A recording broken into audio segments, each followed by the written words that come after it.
स्वागत है आपका अपने चैनल द स्मार्ट ज्ञान अड्डा में। जी हाँ फ्रेंड, ऐसे जो भी वेतन अपडेट के साथ साथ सत्ता परिवर्तन की आहट में मंत्रिमंडल की बैठक तक की तिथि बदल गई है। जी हाँ फ्रेंड, बिहार में कभी भी सियासी गलियारों से एक बड़ी खबर निकल करके आ रही। सक्षमता परीक्षा के लिए बिहार सरकार का गजट प्रकाशित कर दिया गया है, यानी कि नियोजित शिक्षकों को अब कहीं से कोई राहत मिलने के आसार नहीं दिख रहे हैं।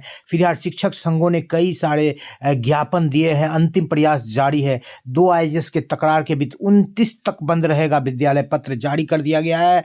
जी हाँ फ्रेंड, इन शिक्षकों को 11 माह से नहीं मिला वेतन। नियोजित शिक्षक ट्रांसफर पोस्टिंग मार्च में।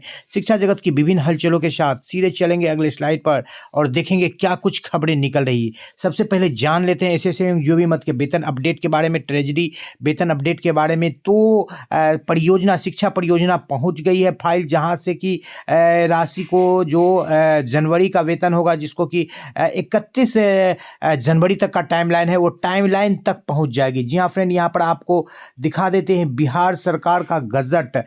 जी हाँ फ्रेंड, ये 26 दिसंबर को प्रकाशित किया गया है और ये गजट जो है एक सरकारी दस्तावेज होता है, जिसमें कि सक्षमता परीक्षा के संबंधित ये गजट प्रकाशित किया गया है, जिसमें मुख्य बातें हैं जो संवर्ग का गठन यहाँ पर बताया गया है कि स्थानीय निकाय के विभिन्न स्तरों पर ये जो मुख्य बातें बता देते हैं। निकाय द्वारा सभी शिक्षकों को नियम 4 के तहत सक्षमता परीक्षा उत्तीर्ण करना आवश्यक होगा। यहाँ पर अब कहीं ना कहीं बात को बदला जा रहा है। पहले तो जो देना चाहते थे, लेकिन अब सभी शिक्षकों को आवश्यक होगा तथा सक्षमता परीक्षा में उत्तीर्ण होने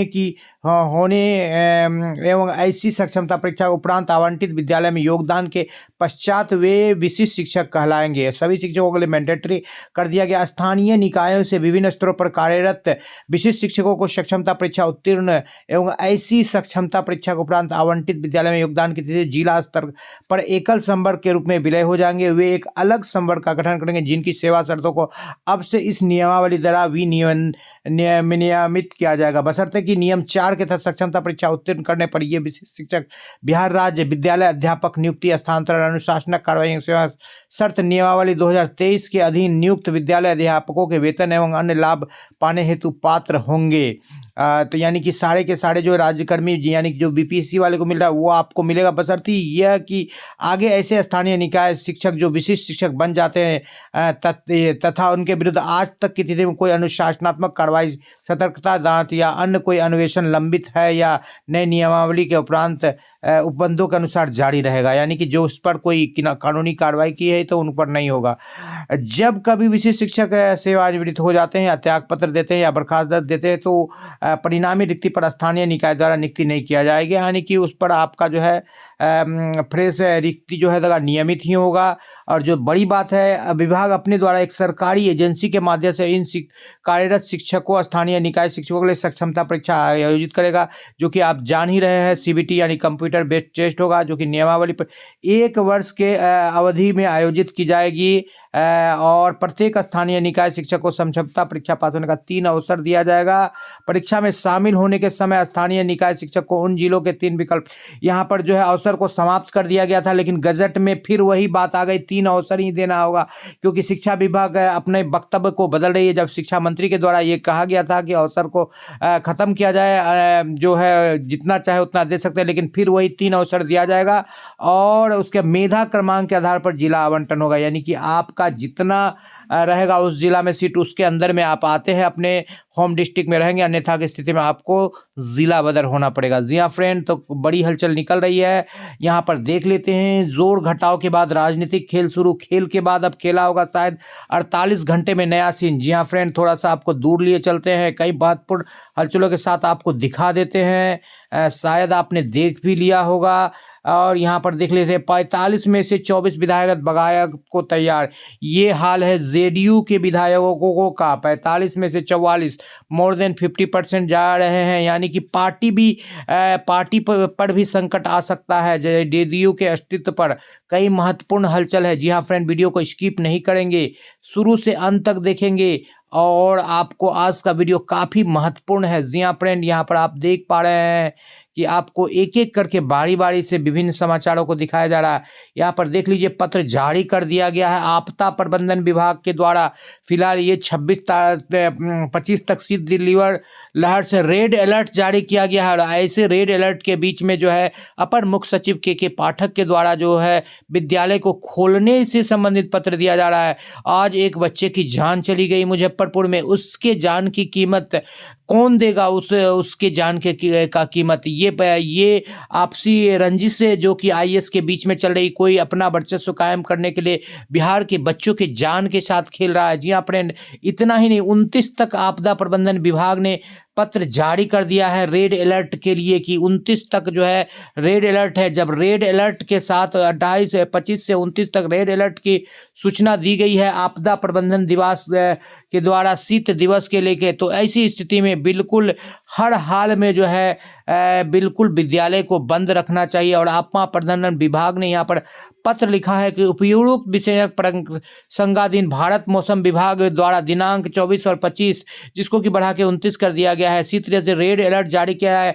शीतलहर से बचाव है तो विभागीय 154613 आपदा प्रबंधन दिनांक 5/12/23 के आलोक में अग्रेतर कार्रवाई की कृपा की जाए। भारत सरकार मौसम विभाग के शीत से संबंधित चेतावनी के आगे में अग्रेतर कार्रवाई की जाए। यानी कि आपदा प्रबंधन विभाग जब आपको चेतावनी हेतु अग्रेतर कार्रवाई करने की बात कह रही है, यानी कि आप पूरा अलर्ट में चले आइए। यानी कि 29 तक जो है विद्यालय को बंद रखा जा सकता है, जैसा कि पटना के डीएम ने अभी 25 तक बंद रखा है, पूरे बिहार में रख सकते हैं। यहाँ पर देख लेते हैं, ठंड लगने से एक बच्चे की मुजफ्फरपुर में मौत हो गई है। आज एक शिक्षक भी काल के ग्रास बने हैं। यहाँ पर देख लीजिए, ये कैबिनेट की बैठक कल 23 तारीख को थी, लेकिन इसका डेट बढ़ करके अब कितना तारीख को हो गया है? ये 25 तारीख को हो गया है। ये कैबिनेट बैठक क्या मुख्यमंत्री की अध्यक्षता में हो पाएगी? क्योंकि सियासी गलियारों से जो है बहुत बड़ी खबर निकल करके आ रही है कि सरकार कभी भी गिर सकती है, राष्ट्रपति शासन लागू हो सकता है, या नए गठबंधन की सरकार भी बन सकती है, या वो सरकार भी चल सकती है। कुछ भी हो सकता है सियासी गलियारे से, क्योंकि यहाँ पर कैबिनेट बैठक की जो है तिथि बदल दी गई है। एक महत्वपूर्ण बैठक जो मुख्यमंत्री की अध्यक्षता में होनी थी, उस बैठक के डेट को बदला गया है, 23 से बढ़ाकर 25 किया गया है। नियोजित शिक्षकों को राजकर्मी का दर्जा देने के आधार पर माननीय मुख्यमंत्री की घोषणा के विरुद्ध नियमावली अधिसूचित किया जाना एवं विभागीय आदेश के द्वारा ऑनलाइन परीक्षा के संबंध में, जहां तक कि 2 बार मुख्यमंत्री ने हल्की परीक्षा और मामूली परीक्षा की बात की थी, उसके स्थान पर अपर मुख्य सचिव के पाठक के द्वारा अपने मनमानी, अपने बात को ऊंचा रखने, अपने बात को सही रखने के उद्देश्य से यहाँ पर कंप्यूटर बेस्ड टेस्ट लेने की बात कही गई है। 20 साल के इतिहास में नियोजित शिक्षक को कभी भी कंप्यूटर का प्रशिक्षण दिया नहीं गया और उनसे कंप्यूटर बेस्ड टेस्ट ली जा रही है। ये मुख्यमंत्री के वक्तव्य की बिल्कुल अवहेलना की जा रही है और कहीं ना कहीं अब शिक्षा विभाग जो है एक व्यक्ति के इशारे पर चल रहा है, और ये जो है आने वाले समय में शिक्षा विभाग के लिए और जो नौनिहाल बच्चे हैं उनके भविष्य के लिए बिल्कुल शुभ संकेत नहीं है। क्योंकि नियोजित शिक्षक जिन्होंने बिहार के बच्चों के भविष्य को सींचा है, बच्चों को बहुत ऊंचे ऊंचे मुकाम तक पहुंचाया है, आज शिक्षा विभाग का एक अधिकारी उनके साथ जो है ऐसी हरकत हो रही है जो कि कहीं से भी युक्ति संगत नहीं है। क्योंकि जिन शिक्षकों ने कभी भी कंप्यूटर का ट्रेनिंग नहीं लिया है, शिक्षा विभाग ने आज तक उन्हें कंप्यूटर का प्रशिक्षण नहीं दिया और उन्हें कंप्यूटर बेस्ड टेस्ट में झोंका जा रहा है। और बीपीएससी के समान सिलेबस जिसके बाबत जो है मुख्यमंत्री ने मामूली और सामान्य सिलेबस की बात की थी। जी हाँ फ्रेंड, और इसी पनिशमेंट टेस्ट पोस्टिंग को जो है सरकार के द्वारा तबादला पोस्टिंग का नाम दिया जा रहा है, जो कि मार्च में होगा। फिलहाल आपका रैंक नहीं आएगा तो आप जिला बदर भी हो जाएंगे। भले ही आप 19 वर्षों से मनचाहा ट्रांसफर के इंतजार में थे, आपको दिलासा दिया गया, लेकिन अब आपको मिलेगा भी तो पनिशमेंट ट्रांसफर। सक्षमता परीक्षा के लिए जो भी पाठ्यक्रम तय किया गया है वो बीपीएससी टीआरई 1 और टीआरई 2 का है, जिसमें सेम पैटर्न है 150 नंबर का, यानी कि भाषा 30 नंबर का रहेगा और सामान्य आपका 40 नंबर का, शेष 80 नंबर का आपके अपने विषय से रहेगा। शिक्षा मंत्री से शिक्षक मिले हैं, आश्वासन दिया गया है विभिन्न मुद्दों पर, लेकिन ढाक के 3 पात आलोक मेहता जी का भी कुछ चलने को यहाँ पर नजर नहीं आ रहा है फिलहाल। क्योंकि बिहार सरकार के गजट में पारित हो गया, 2 बातें, एक की 3 मौके ही मिलेंगे और दूसरे मेधा अंक के आधार पर आपकी पोस्टिंग की जाएगी। तो ये दोनों बातें जो है बिल्कुल नियोजित शिक्षकों के लिए बड़ी बात है। दूसरी की बीपीएससी का सिलेबस रखा गया है, साथ ही साथ मामूली परीक्षा मुख्यमंत्री के द्वारा कहा गया था उसके जगह पर कंप्यूटर बेस्ड टेस्ट लिए जाने की बात कही जा रही है। इसलिए मिलने जुलने से अब कुछ नहीं होगा। बिहार सरकार का गजट पारित हो गया है, 16 अप्रैल को इलेक्शन होगी, इसकी भी पत्र जारी कर दी गई है। फिलहाल ये टेंटेटिव संभावित डेट है, मोहर लगनी बाकी है। 45 में से 24 विधायक बगावत पर तैयार है, सरकार कभी भी गिर सकती है और देखना ये है कि क्या कुछ होता है। जी हाँ फ्रेंड, आज के अंक में इतना ही। बुझती हुई समा भी जल सकती है, तूफान के हर हदों से निकल सकती है। हिम्मत रख, हौसला मत हार मेरे दोस्त, तकदीर किसी भी वक्त बदल सकती है। तो नियोजित शिक्षक वो पूरी उम्मीद के साथ आप अपने कर्तव्य को जाहिर रखिए और 28 तारीख को वहाँ पर पटना में बैठक है विभिन्न दलों का। आखिरी प्रयास नियोजित शिक्षकों के द्वारा किया जाएगा नियमावली में संशोधन को लेकर, जिस पर कि संशोधन होने की उम्मीद कम है क्योंकि गजट प्रकाशित हो चुका है। जी फ्रेंड, वीडियो पसंद आ रहा है तो लाइक कर दे, चैनल पर नए हैं या अब तक सब्सक्राइब नहीं किया तो सब्सक्राइब कर ले और तैयारी में जुड़ जाए।